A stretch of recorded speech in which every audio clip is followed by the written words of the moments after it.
1776. We are the champs. 3, 2, 1. Here we go. Another week after the Pocono doubleheader, and Kim's dog's going insane. I know. Yeah. Do you have an intruder? No, but there's been rabbits in the yard, so he's probably. Let him after him. See what he does.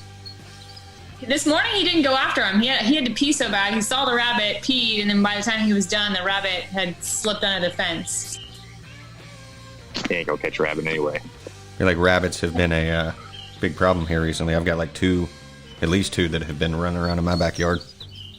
Have they been leaving the little pellet poop in your yard? Yeah. Well, my mom was like, you should grow a garden in your backyard now that you got a backyard. And I was like, yeah, but there's rabbits, so Eat a rabbit. that's not going to go well for a garden. True. Put a little fence up around it. A little rabbit wire fence, yeah, it could be good. Or take out the rabbits. Either way. Could go either way. Or just sit out there and put rabbit traps and then have some rabbit stew. Harvest the rabbits. Have you ever had rabbit? No, it's not. It's actually not bad. It's not bad. Yeah, I had a buddy in college that basically tracked a rabbit and then prepared the rabbit later on. So Rabbits too. yeah, it was just rabbit on the grill. He did grilled rabbit. Grilled rabbit. Yes, grilled rabbit. It's very interesting. He's an interesting person. I'd like to try it at some point. Yeah, they sell it. They sell it at the farmers market. So you can. Really? Yeah. Oh, wow. Depending on which vendor you go to. What does it taste like? Chicken. It's chickeny. I mean, everything tastes like chicken, but. Really? Mm-hmm. I would think it'd be like deerish. Nah, the one that the rabbit that I had was gamey. Like it didn't have the quite. It wasn't raised to be eaten. All the more reason for it to taste more like deer than chicken, but I'll go with it. Listen, we equate everything to chicken. When you taste a meat, it's like, oh, this tastes like chicken or steak. What color is it?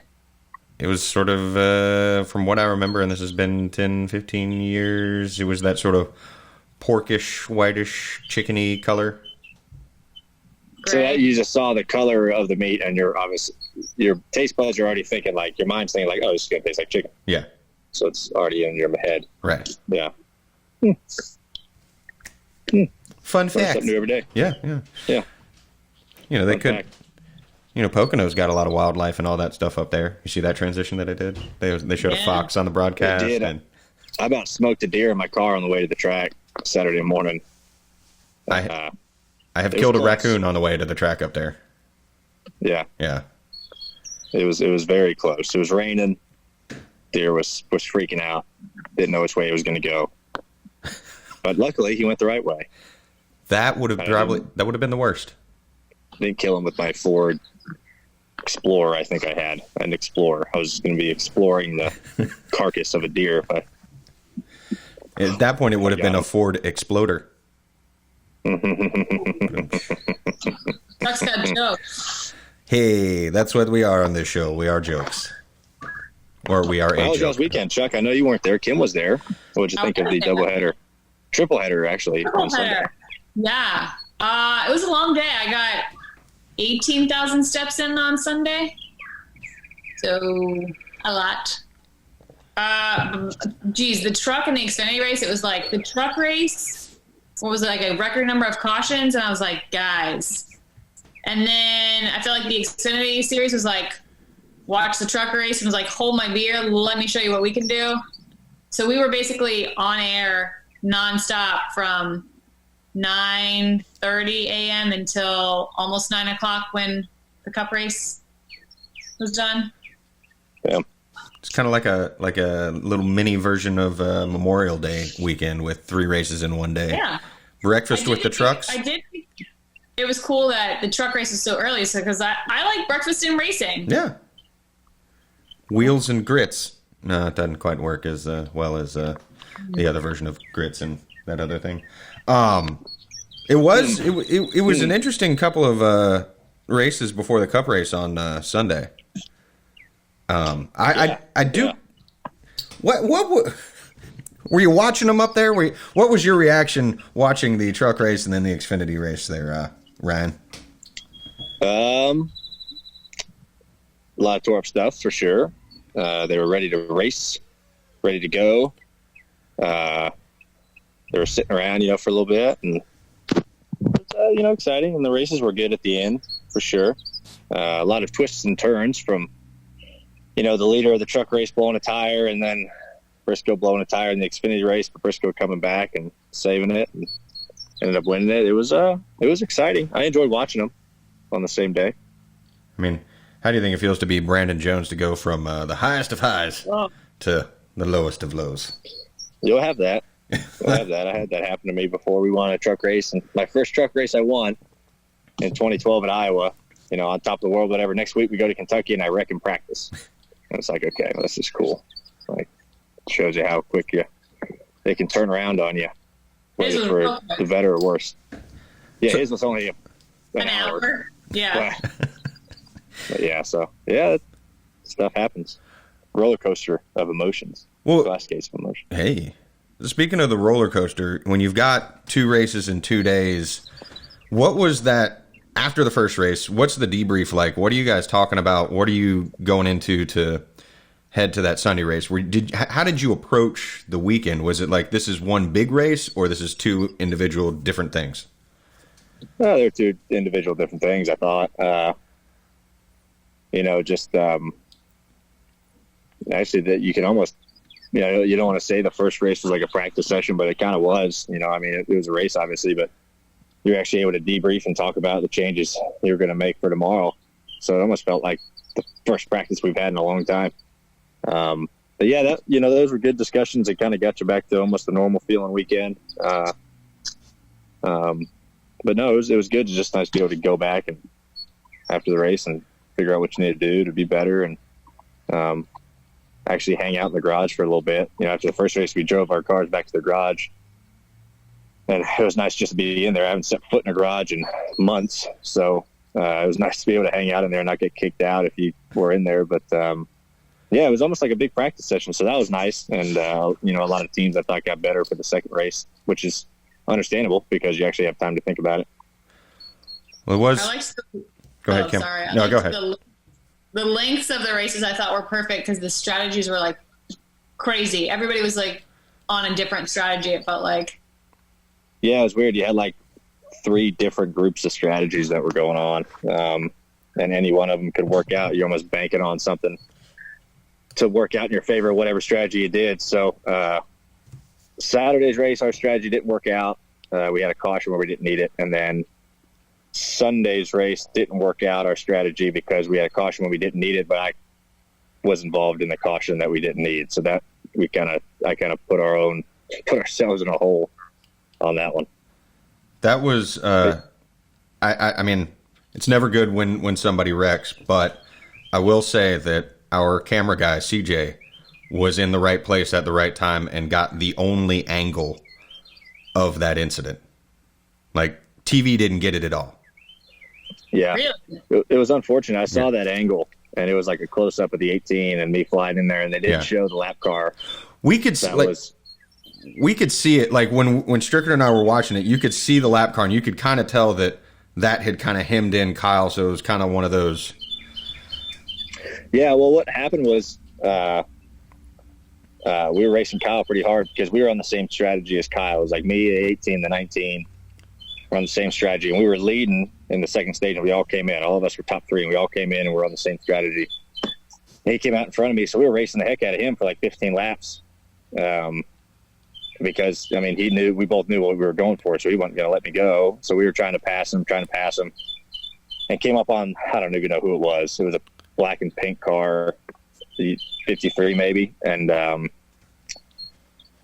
we go in the tunnel, and Kyle's like a handful of car lengths back.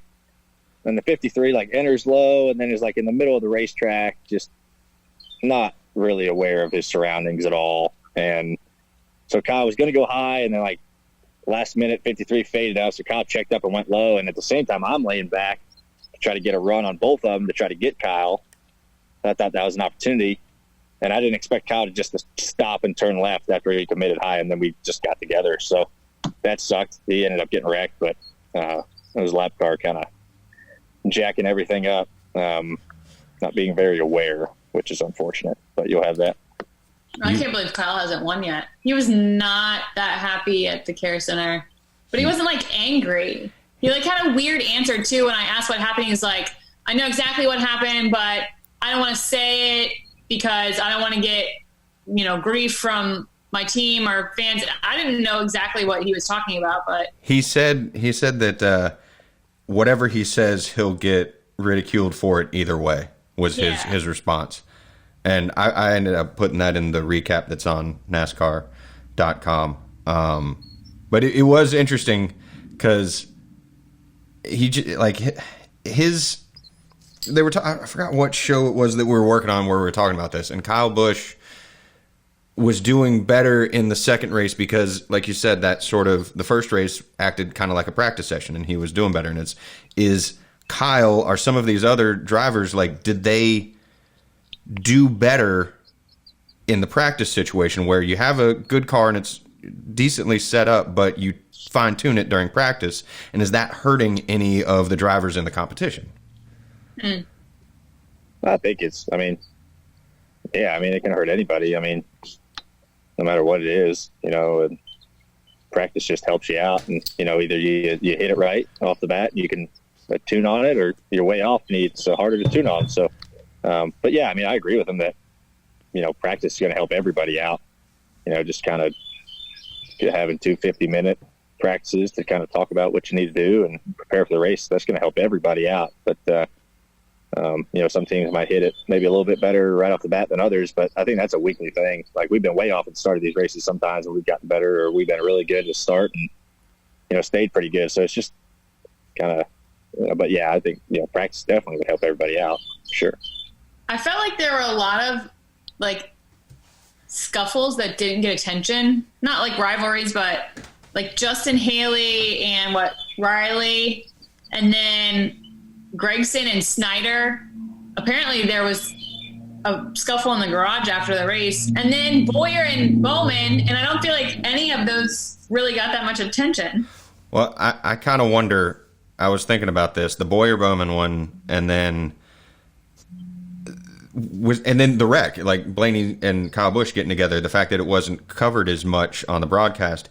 And it was a long day for the broadcasters too. They're covering 3 races, and those camera guys are pretty much the same ones that are covering all 3. So it's a long day. I wonder if that played any role into missing that. Like, because listening to the MRN broadcast, they didn't even really see what happened with Ryan and Kyle. Yeah, and then I'll say we talked about Bowman and Boyer on the queue during the commercial, but then nothing really happened. Like, we were watching.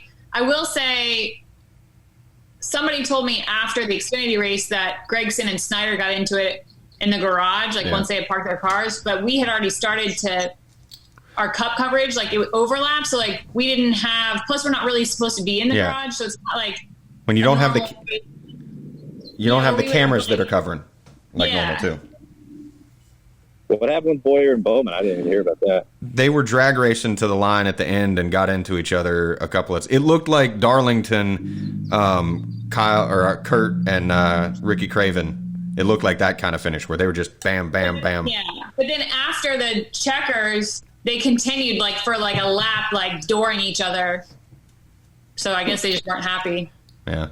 I don't know. But I will give Mike Joy a lot of credit because he threw in a lot of alliteration there. He's like, teammates Bowman and teammates Bowman and Byron battling with Boyer, it was just B, battling to the finish. So he did a lot better than I just did. That's why he's on TV. Exactly. And I'm on the internet. On Joking, Zoom. man. Hey. I can make a joke, but I'm not going to make a joke. But I will talk about the fact that we had a historic day, and there was another historic thing that happened. Cam Newton to the Patriots. I'll mark that. Oh, wow. You are fired up about pissed. it. Wow. I'm not. You're a Cam Newton fan, huh? I'm a Cam Newton fan. You already knew he wasn't back. I know. It's like a breakup. It's just that he went to the Pats. Yeah. That you're mad about. Yeah. I want Cam to win a Super Bowl. I think that he deserves to win a Super Bowl, and he will win a Super Bowl because he's good. He's a great quarterback. Don't want him to win the Pats. It's just the Patriots. Any other What team. if you're not going to be happy if he wins the Super Bowl with the Patriots? I'm going to be happy for him. Not Do we for think he can do Belichick. it Do we think he can? with the Patriots? Yeah. Yeah. I think there is a possibility. I mean, I think Mahomes and a couple other quarterbacks might have something to say about it, but I think you could see a Patriots Buccaneers Super Bowl. That would be funny. I did see some memes where, because you know how Cam gets all like dressed to the nines for like his post game pressers, where people had put him in like a Patriots type outfit, like a big hat and like the decorated Oh, vest. I saw that. Yeah. I thought that was funny. It'd be cool if he did it. Yeah. I think it'd be a nice little gesture. I mean, end of the day, like, it's just the fan base of the Patriots that I'm not a fan of, really. I've never really been a Patriots fan. I'm that way with a lot of teams. Like, I don't mind the Eagles. the team, the Steelers, the team of the Eagles, or the team of the Cowboys. Yeah, it's the Steelers. fans of all of those teams. There's actually a lot of NFL teams I don't like. You guys are very I really judgmental. I don't really, as long as there's a good game, I don't really care who. Right. I'm just saying, like, I like the teams. I like the players. I like all of that. I just don't like how annoying some of the fan bases are when they come to Bank of America Stadium. Well, you know, what you gonna do? You know, Act the fool. That's what I'm going to do. Do they even know when they're going to get started? They canceled the Hall of Fame game, so you won't have that. Which, I mean, they were already talking about limiting preseason anyway. Baseball's starting up in July, next month. July 23rd or so, and the NFL is still on schedule, but there's a lot of questions that are out there. I think the NFL has a better chance of getting their season in than college football, just because there's so many more teams with college football. You have to travel so much more. Well, and the thing is, like, NASCAR is inherently easier to do in a pandemic because everyone is pretty much covered. Even like the pit crews are wearing PPE basically. So even the people that are in close enough contact, you're already taking a lot of precaution. Like football, you're up in somebody's face and you're sweating. I mean, there's a lot of potential for fluid exchange. They're constantly touching people. Yes. Yeah. And exchanging fluids. It's a little odd terminology, but I understand what you're trying to say. Yeah. That's the one that said it. I like that I point and you're probably like people have. Which way did you point? Did you go like I'm pointing at Kim right now and then Blaney? Yeah. Blaney's there. I'm here. Yeah. I think that's the way it'll show up. But I don't know. No. Who knows? I think if you're on you're shown top left. Like on my phone I'm top left. I think you're top left on your phone. Like I think the main user's top left and that's just filled. Yeah. Or no? Am I wrong? I think that's accurate. Oh, I don't know why it was reminded again. My train of thought. Your dad won this weekend. Yeah, Dad won up at Sharon on Saturday, which was cool. His first race of the year, so that was cool that he was able to do it. They're getting ready. They got this All-Star Race coming there, before too long. So he's trying to get ready for that. But that was cool. Dad won, and so I know he's been working hard on getting that car ready. So it's been cool. Not sure the next one he'll do, but he's going to run a handful this year. It'll be fun. So I'm part owner. I sponsor that car, so I expect big things from him. Yeah. So. Do you think he thanked you when he got out of the car? Doubtful. Just really got to thank Ryan back at the shop. Really give me a hot ride out here today. Yeah. I'm not part owner. I sponsor it. My foundation's on it. What? So then he gets out and says, "We really got to thank the Ryan Blaney Family Foundation for giving me a ride today, making it work." I didn't put that in the contract because there is no contract. So I messed up on that. I should have had a written agreement. It's a handshake deal. Yeah, it was a handshake. I don't even think we shook hands. I think it was just a verbal commitment. So Yeah, might get screwed. I got to get with my lawyers after and figure out what the hell I did wrong. So Need to get those mentions, man. Can't count on them. They're shady. They are. Shady people. Those driver owners, too, are very shady. Well, with the short track stuff, I've seen a lot of this on social media and Twitter. People have been talking about it, maybe working its way up to the bigger guys series. The cone rule? Yeah, choose. The choose cone. Choose cone. Choose cone. Can you break that down in a sort of way that makes sense? Because it's basically put a cone out there and you get to pick which way you go, but how does that actually help out in a race situation? Yeah, so the All-Star Race, we're going to be doing the choose rule at Bristol. Finally going to have a cone. It's been something that we've been talking about with drivers in NASCAR for a long time, and little kids do it at summer shootout at Charlotte Motor Speedway. So I'm hoping that we can figure it out as men, as grown-ups. So really what it is you're going to set a cone out there on the start-finish line, and or wherever they want to set it out. I'm guessing to be the start-finish line. And you have to choose what lane you want to line up in before you pass that cone. And you have to go at the bottom or top of it. They put it right in the middle of the racetrack. If you choose the bottom before the cone, you can't switch to the top. You're there. So where that shakes things up is like, okay, you got a place like Bristol that, usually the top is where you want to be for a little bit on the restart. So you could have the top three guys choose the top, and you could be running fourth, and you'd be like, all right, well, I'm going to take a chance and choose the bottom.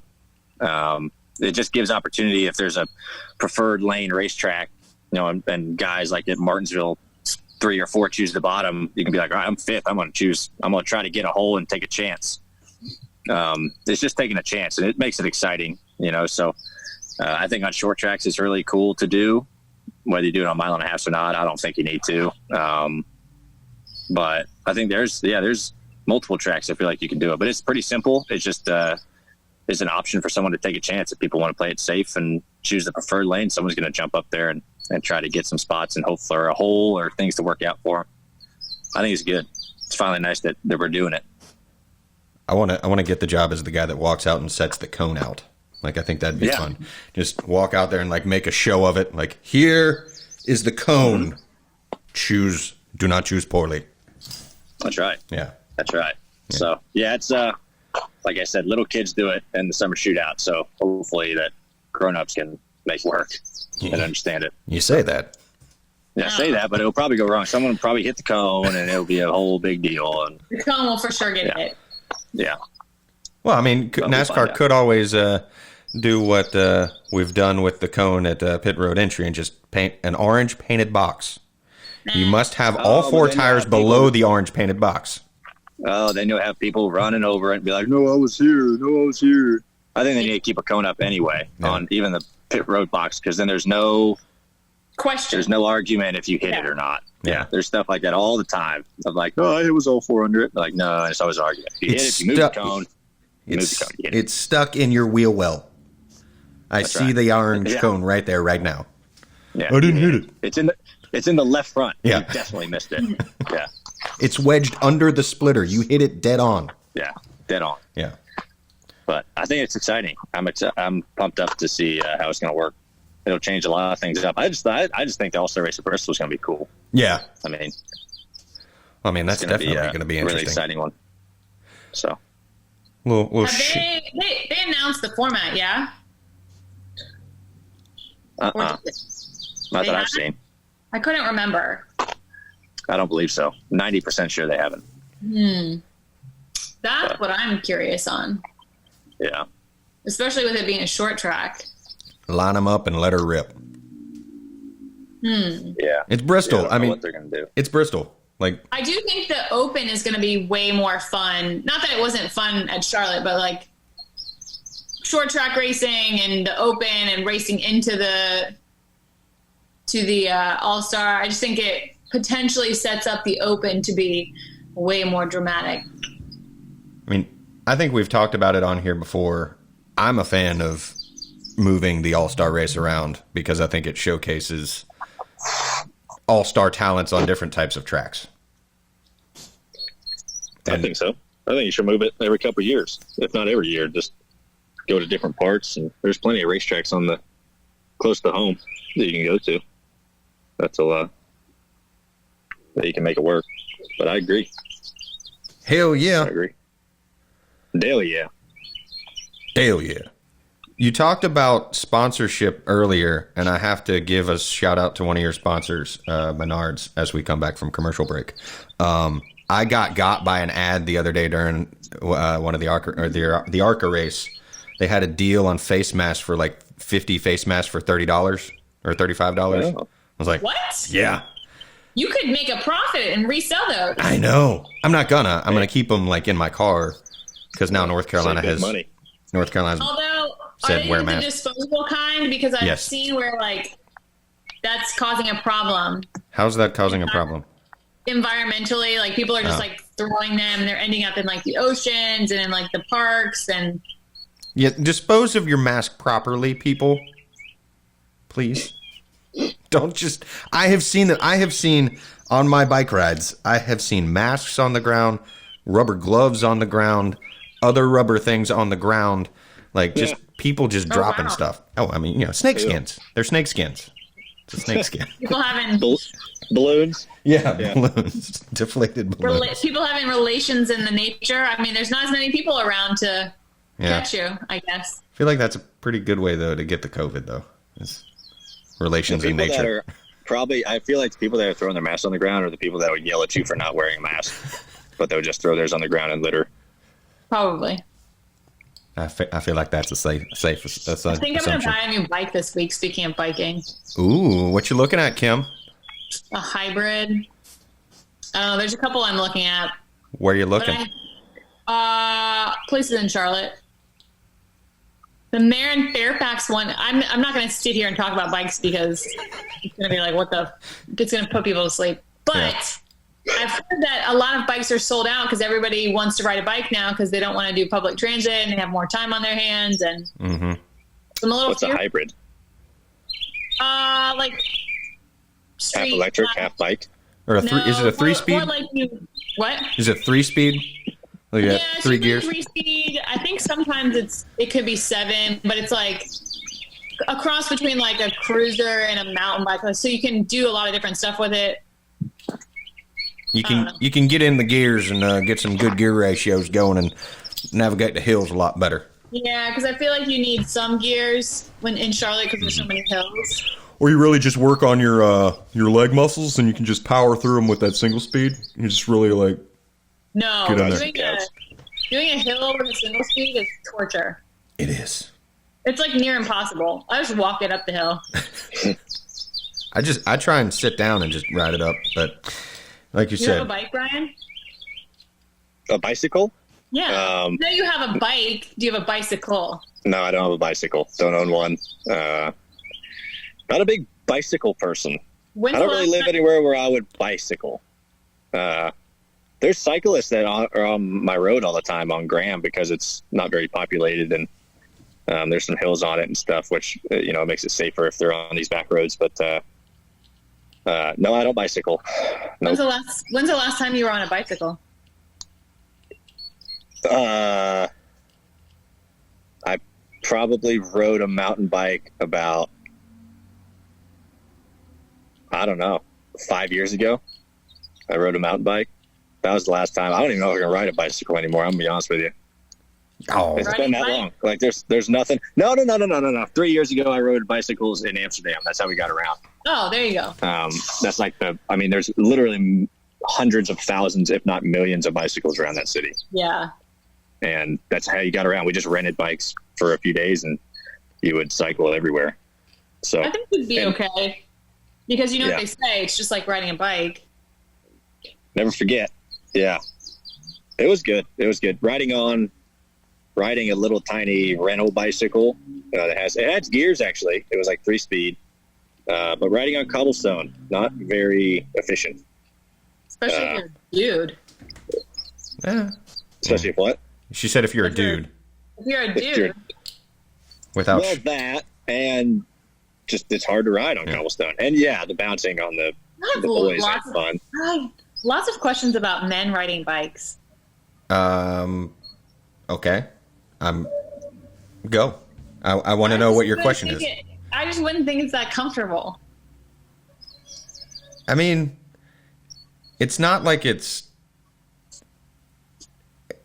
I'm trying to think of the best way to say it. I mean, like, it's sitting on a seat like that is not the greatest feeling in the world, but it's not like anything really with Junior and the Nut Brothers that's really impacted as much. Because I tend to wear like compression shorts. So not everybody does, though. I feel like if you're riding, like if you're seriously riding or going a long distance, you're going to invest in like either padded shorts or compression shorts. Truth. So you don't get saddle sore. I know a lot of them guys, like, they ride a lot. They put they have like those padded under in the area. Yeah. That goes all the way under. That just helps them out on long rides. Yeah. It kind of looks like the padded shorts looks like the pins slid into the lining of the shorts.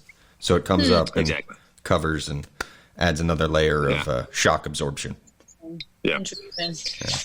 But anyway. And bicycles around Amsterdam on cobblestone, being a guy trying to ride back to your hotel drunk is not ideal either. Not I wouldn't fun. think so. Yeah. I might have taken a digger so over there on a bike. Yeah. I've heard people say like walking in Savannah on the cobblestone if you're drunk is actually easier, but I feel like that's a lie. And I feel like that would be the same thing with riding a bike on cobblestone. Yeah, I don't know. I don't know. I don't know. I don't know if walking on cobblestone would be easier or harder. I feel like it'd be harder. Try it in heels. Not fun. Drunken heels. Truth. Better get on your tiptoes. Yeah. You are an Ohio guy. Did you see the story the other day? I think it was a week or two ago about Columbus, Ohio, and the name change petition that's going around that has thousands of signatures. They want to change the name of Columbus, Ohio? Uh-huh. Really? You know what they want to change it to? What? Flavortown. Oh, yeah, I saw the Guy Fieri thing, right? Yeah. That's interesting. Go ahead. I don't give a shit. I will say, I don't ever, I know why they want to change it because of all of this, Christopher Columbus, and he's not a good, role model and naming things after him in statues.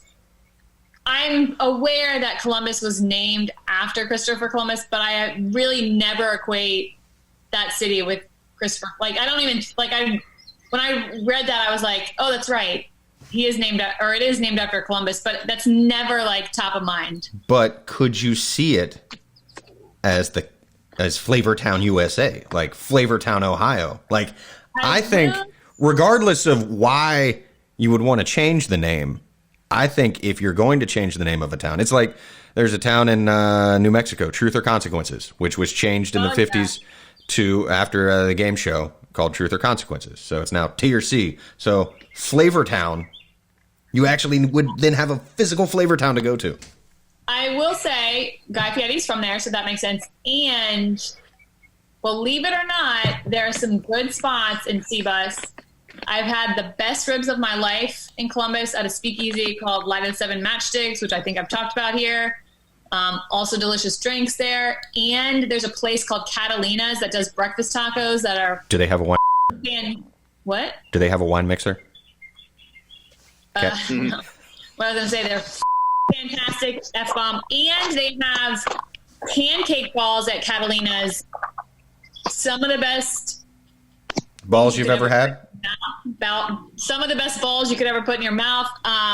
If you ever go, for people that are listening to Catalina's in Columbus, get the pumpkin apple butter stuffed pancake balls, and then they serve it with Ohio barreled bourbon maple syrup, and it is delightful. So I'm all for Columbus being renamed Flavortown because there's some good. Oh, and pizza, Natalie's Pizza there. Yeah, go for it, Flavortown. I'm down for it. Yeah, I'd go on. I'd just love to see that on a map. Flavortown. Where are you headed? Flavortown this weekend. And then we could, it's right down the road from Pound Town. It could be all kinds of things, Just have your own little community of. Yeah. Well, it's like Pound Town. Pennsylvania, Blue Ball is down the road from Intercourse. What? Yeah. Is that a joke? No. Blue Ball, Pennsylvania is a town, and it is near the town of Intercourse. Interesting. Yeah, you didn't know that? No. I thought everybody knew that. Negative. I did not know that. Yeah, Blue Ball, Pennsylvania is East Lancaster. Is there a story behind why it's named that? It's Amish country, so I'm sure there is some. Because the Amish don't have sex? Probably. Intercourse is right near Bird in Hand as well. I think the Amish have sex all the time. I mean, they have a lot of kids. Oh, they have a lot of kids. That's true. Yeah. That's what they probably live in Intercourse, and then Blue Balls are like, I don't know. That's where all the single guys go. That's right. But yeah, you've got Paradise is right down the road from Intercourse as well, which is interesting. Oh. Yeah. I feel So like if if you you're gonna make the natural progression, your road trip needs to go Blue Balls, Intercourse, Paradise. Which you could happen if you head out of 23 or out of Blue Ball on 23, then head down. I can't see what road that is, but you can head down Out to of 69. Well, okay. This is weird as shit. I am getting a phone call right now from whatever number this is from Ambler, PA. The phones are listening. The phones are listening. Holy shit. And where's Ambler? I don't know where Ambler is. About a banging hotel deal in Blue Balls that There you get go. you bed and breakfast. That is some weird. Where is Ambler? I'm looking this up now. Because if it's near Blue Ball, The phones are listening. the phones are listening. Actually, it's closer to Philly. It's closer over to Philly. Near Blue Bell. It's near Blue Bell, Pennsylvania. Oh, I had to fly into Philly on the way to Pocono, and then we did charter back. It was crazy. It only can be described as deserted. Like, the Philly airport was deserted. And what is happening? What? I don't know what that was. Yeah. Oh, sorry. I'm sitting in my driveway and I'm just like playing with rocks.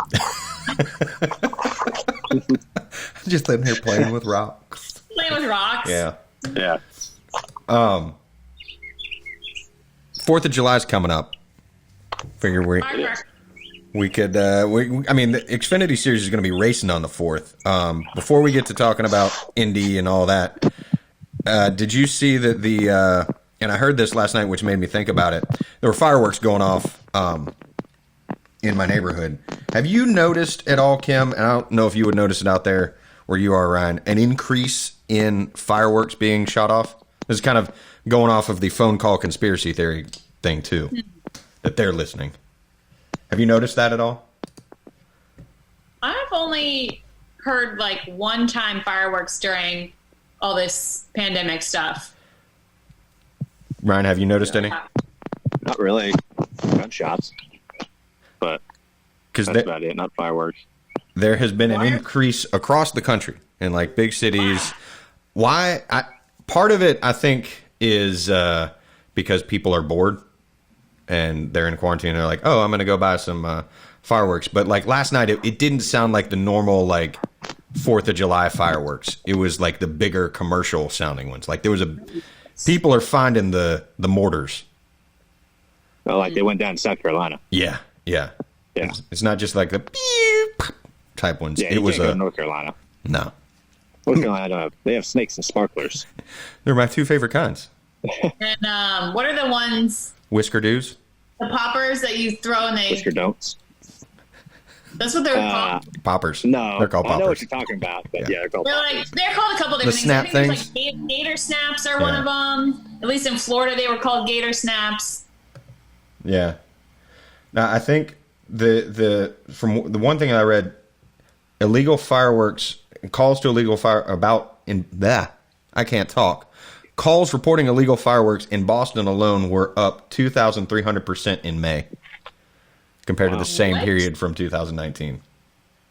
That's wild. Yeah, there's a couple of conspiracy theories out there. If you feel like going down a rabbit hole, get on YouTube, get on the internet, and go down that rabbit hole. I won't necessarily go into those conspiracy theories here, but just say that it's conditioning as one of the things that people say it's conditioning.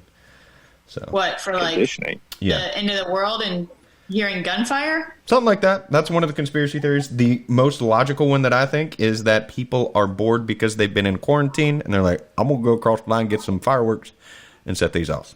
Yeah, that's the most logical explanation. Yeah. I'm thinking about going down to South Carolina the next couple of days and get some, but I'm not sure yet. Just don't bring them across state lines. You're not allowed to? Just don't do that. Don't say you're going to do that. Just saying. Oh, I mean, I'm gonna get them in South Carolina, and then I'm gonna shoot them off in South Carolina. Like, Exactly. Yeah. Because you got a friend that lives in South Carolina, right? that's right. Yeah. You gonna be hanging out down there? Yeah. Yep. Yeah. Bob, I think his name is. Yep. Bob Yep. Fireworkman. Sheldon's Firework Yes. Company has a house right there. Yeah. My old buddy Old Sheldon. from grade school. From shul. IndyCar, can we talk about the IndyCar NASCAR doubleheader? Yeah. Sure. We can talk about the fact that the Xfinity Series is going to be running the road course on the 4th. Okay, so Xfinity Series runs a road. What's the schedule? Tell me the schedule again. All I know is that both of the NASCAR races, because I work for NASCAR at 4 o'clock on it's NBC's first weekend of doing the coverage, so 4 great. o'clock you get the. I forgot about that. Oh, yeah. geez. True. I believe it's the Pennzoil 150 on Saturday because Solid. there's I feel like the owner of the Indianapolis Motor Speedway has a connection to Pennzoil. I'm not sure. I feel like I Some heard way, that. shape, or form, I think. Yeah. I'm not Don't sure. You know that? Don't you know him, Ryan? I've talked to him on the phone a couple times. That's about it. Well, that's what I thought. Some appearance. Did you get to talk to him after Talladega at all? RP? Yeah, he sent me an email. Email. Dearest Ryan, congratulations. Emails, texts. Email signature. Actually, I called him. I talked to him on the phone Sunday, actually, before the race, and but yeah, I didn't. But yeah, no, yeah, yeah. He emails and texts and Does he sign it calls. Roger? Does he sign it RP? Does he sign it the captain? Does it sign it Roger Penske? Like, what does it say at the end of his email? RP.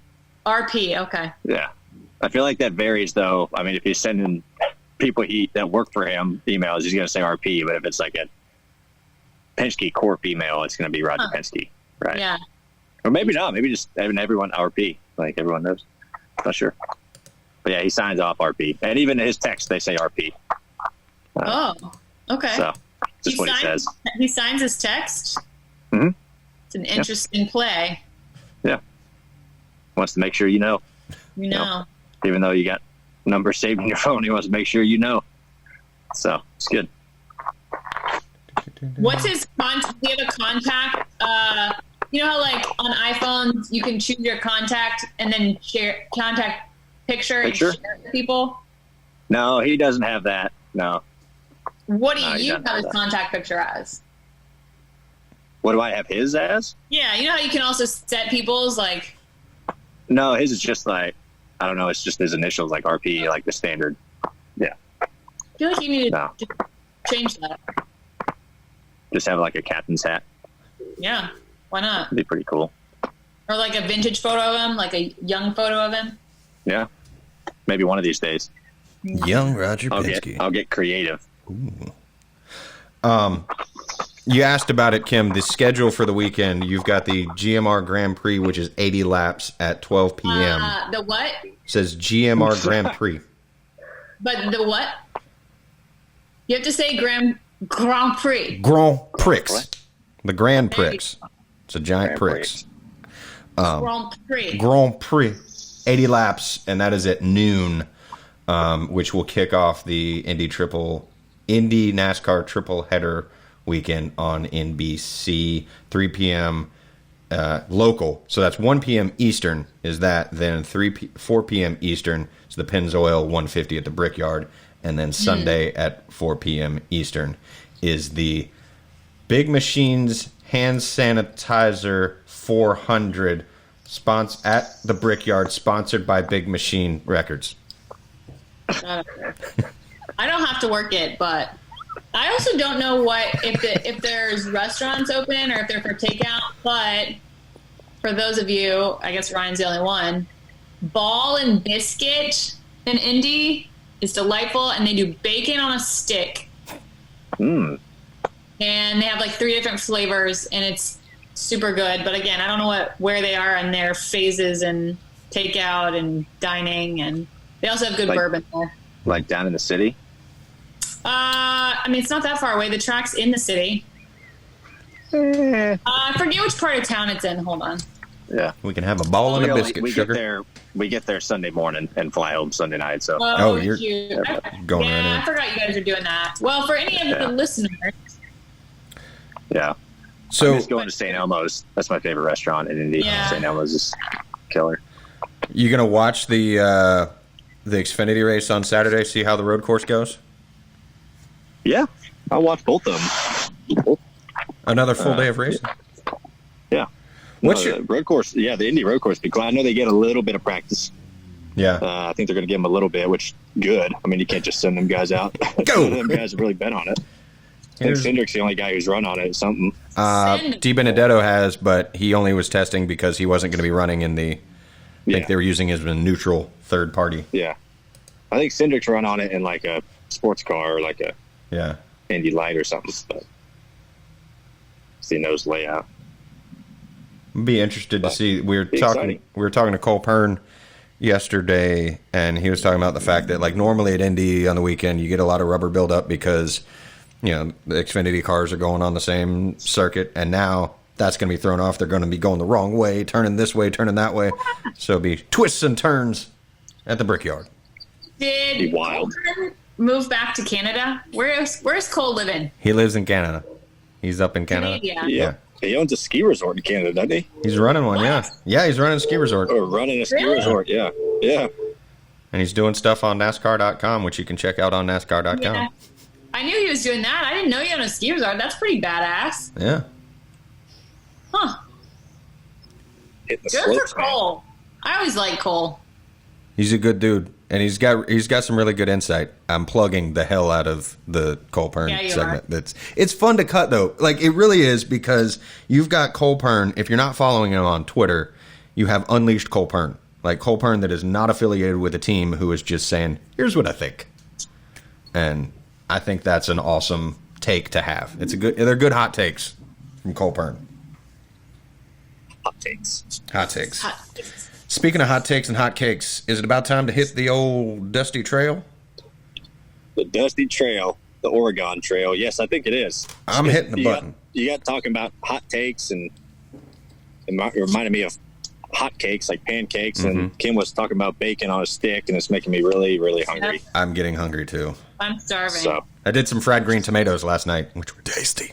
Oh, look at you. Yeah, getting fancy. Fried them. A little bit of cornmeal. Did you do like a light fry? Yes. Like how much batter did you put on them? I mean, I flopped them over a couple of times so they were covered. But I mean, I dipped them in some egg white and then did the thing and fried them in some olive oil. What did you do? Hey, God, chef. Talk about you're going to get a job in Flavortown, USA before too long. Exactly. That's what I'm hoping for. C. You'll Busch be and C. working for the Bus. Guy Fieri. Which he gets a bad rap, but he just wants to take people to Flavortown, bring joy to people's lives. So hey, he gets a can't bad blame the guy rap. for that. oh yeah, he people are like this guy with his white tips and his backwards sunglasses. Yeah, and his flames on his shirt. He's unapologetic about it though. He is. That's been his style for years. Like, it hasn't changed. Guy Fieri is Guy Fieri, and he just wants to bring you joy. Like you can bring us joy by rating and reviewing in iTunes, subscribing on YouTube to NASCAR's channel so you can get the updates for this, and calling people out for being douche canoes. Like you can bring us joy by doing that. My favorite term. So thank you, glassholes. You should have started this podcast with the not all-time favorite, but the Ricky Stenhouse Jr. audio, since this is technically the 4th of July episode. America, 1776, we are the champs. It might be there. Sure. I don't know. Put it in. We'll see. That's what she said. Famous last words. On that note. Yeah. Bye. See you guys the next week. Bye.